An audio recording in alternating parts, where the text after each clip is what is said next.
Oke, Assalamualaikum warahmatullahi wabarakatuh. Perkenalkan nama saya Rapul Malam Sibuya, NPM 2208260190.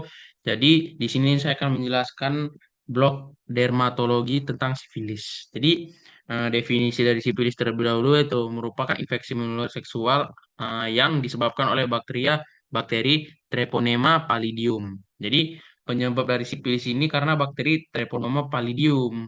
Jadi faktor resiko dari sifilis ini bisa karena berganti-ganti pasangan seksual, yaitu pekerja seks atau pelacur, penggunaan jarum suntik yang telah terinfeksi, dan juga bisa penularan dari ibu hamil kepada bayinya saat hamil atau kelahiran. Jadi gejala-gejala yang ditimbulkan dari sifilis ini dari yang primer terlebih dahulu yaitu ulkus soliter, bulat atau lonjong. Dasarnya bersih dengan indurasi, tidak ada rasa nyeri, kelenjar getah bening membesar, KGB membesar bilateral, kenyal, tidak nyeri, tidak disertai eritema, tidak adanya gejala sistemik. Kalau yang sekundernya dia berbagai ruam pada kulit, selaput lendir dan organ tubuh, dan dia itu demam, dia habis itu malaise dan pembesaran KGB generalisata. Kalau yang udah laten itu dia sipilis laten itu dia pemeriksaan serologis reaktif. Kalau sipilis yang lanjut dia itunya setelah 5 sampai 10 tahun.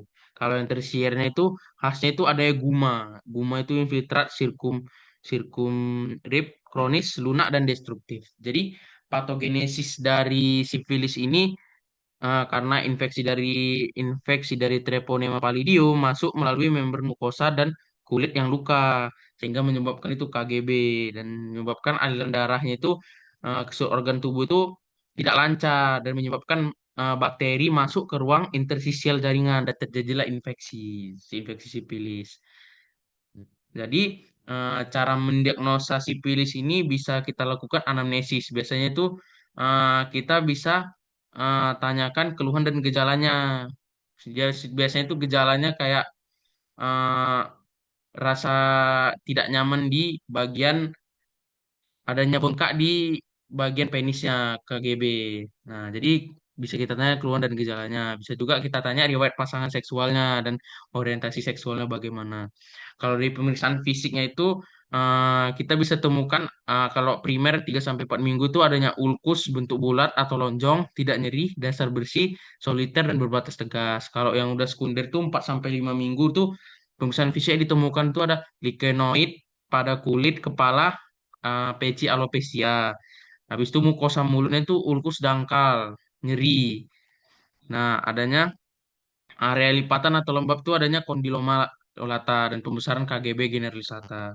Kalau udah yang tersier itu yang lebih dari 1 tahun, itulah adanya guma atau destruksi jaringan. Nah, jadi kalau pemeriksaan penunjangnya itu kita bisa lakukan dark field atau lapangan gelap dan bisa juga melakukan mikroskop fluoresensi dan penentuan antibodi serum seperti VDRL dan TPHA. Dan selanjutnya itu eh, kita bisa mentata laksana sipilis. Kita bisa berikan perisilin kebenzatin 2,4 juta unit IM.